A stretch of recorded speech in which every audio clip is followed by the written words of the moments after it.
ভোলায় বাসাবাড়ি থেকে একের পর এক ধরা পড়েছে ভয়ঙ্কর বিষধর সাপ রাসেলস ভাইপার।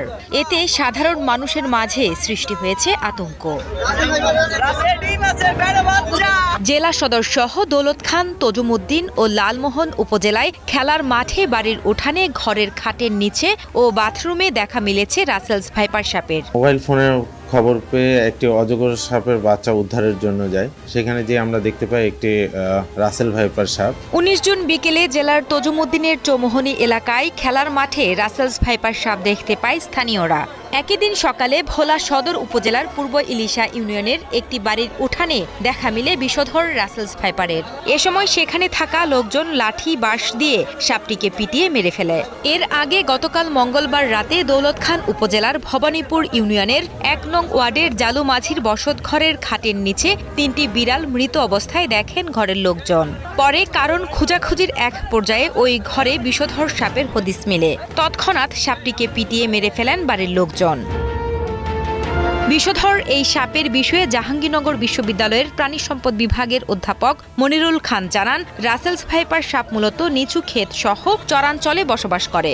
বর্ষার মৌসুমে এদের আবাসস্থল পানিতে প্লাবিত হলে নিরাপদ আশ্রয় খুঁজে উঁচু স্থান ও লোকালয়ে চলে আসে এই সাপ। তাই বর্ষাকালে মানুষকে সচেতন থাকার পাশাপাশি বাসা বাড়ির আশেপাশে ব্লিচিং পাউডার ছিটিয়ে দেওয়ার পরামর্শ দেন তিনি।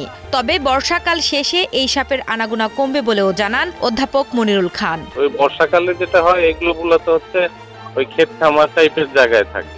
রাসেলস ভাইপারটা একটু ওই খোলামেলা ক্ষেত খামার বা নদীর চর এলাকায় যে সবজি ক্ষেত্রে থাকে বা ক্ষেত খামার থাকে, সদ্যে থাকে, এইসব জায়গায় থাকে। তো বর্ষাকালে যেটা হয় যে ওই জায়গাগুলা ফ্লাডেড হয়ে যাওয়ার ফলে এইগুলা তখন একটু উঁচু জায়গা, যে সব জায়গায় মানুষের বসতি টসতি থাকে, এইসব জায়গায় চলে আসে।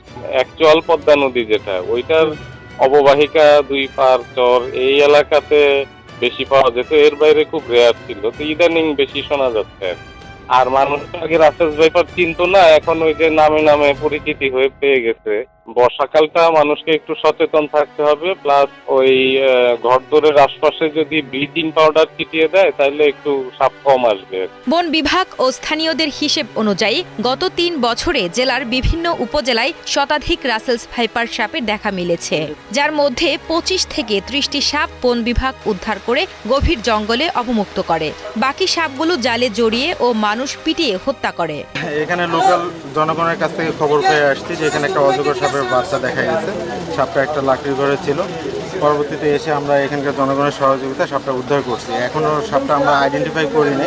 এখানে আমাদের বিশেষজ্ঞ আছেন, তার মাধ্যমে আইডেন্টিফাই করে এটা সংরক্ষিত বনাঞ্চলে অবমুক্ত করব।